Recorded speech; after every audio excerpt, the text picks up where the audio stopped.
Hello and welcome to Palace Intrigue. I am your host, Mark Francis.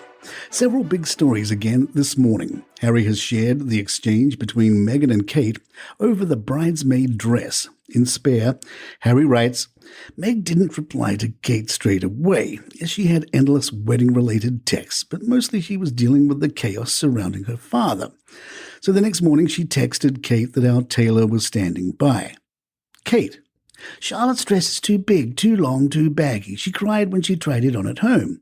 Meghan, right, and I told you the tailor's been standing by since 8 a.m. here at KP. Can you take Charlotte to have it altered as the other mums are doing?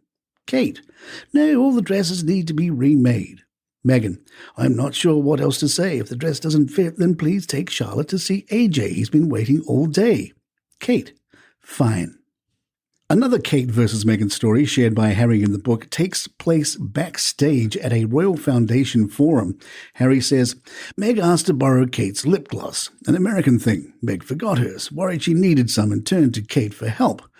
Kate, taken aback, went into her handbag and reluctantly pulled out a small tube. Meg squeezed some onto her finger and applied it to her lips. Kate grimaced. Small clash of styles, maybe. There was also a featured interview with People in which Harry said, While I know much of my life may seem unrelatable, I do think most siblings can relate to struggling with comparisons, and my brother and I are no exception.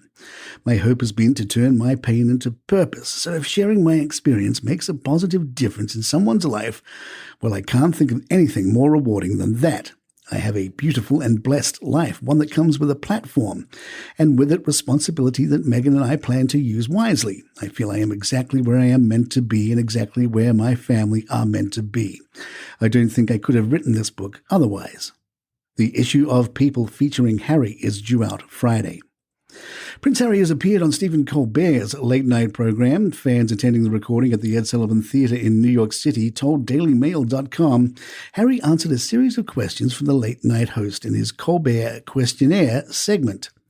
The quiz, devised by the Liberal comedian and TV host, is 15 questions that he says cover the full spectrum of human experience. Colbert referred to his guest as His Royal Harryness, and Harry was seen downing tequila shots.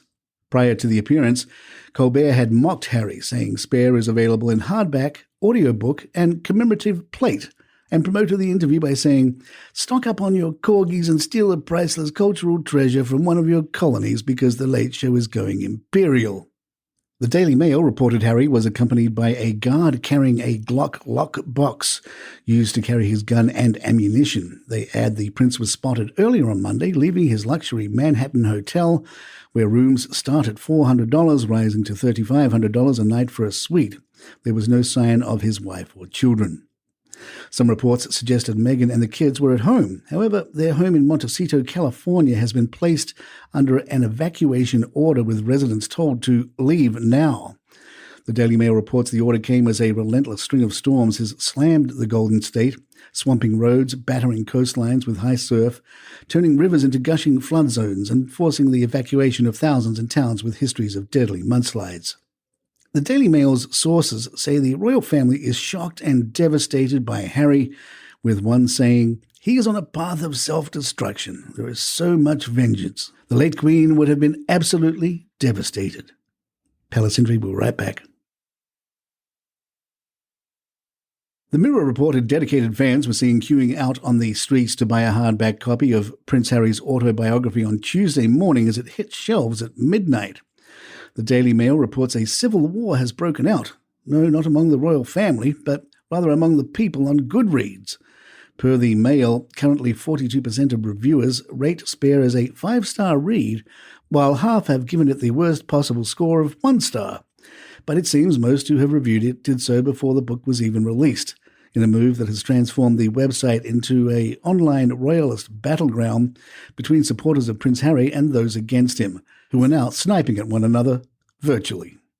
One person who gave the book a 1-star review in November before its release said, File this one under, I'd rather squeeze lemon juice into my eyes for a couple of hours. And there you have it. If you'd like to email us, our address is thepalaceintrigue@gmail.com. Please follow us on Spotify, iTunes, Google Podcasts, wherever you get your favorite shows. I'm Mark Francis. My thanks to John McDermott. This is Palace Intrigue, and good times. Daily comedy news podcast, 10 minutes a day about your favorite comedians, Chappelle, Gaffigan, Rogan, Mulaney, plus late night recaps. It's like SportsCenter without all that sports stuff. More comedy. Daily comedy news podcast, 7 days a week. Follow now wherever you get your shows.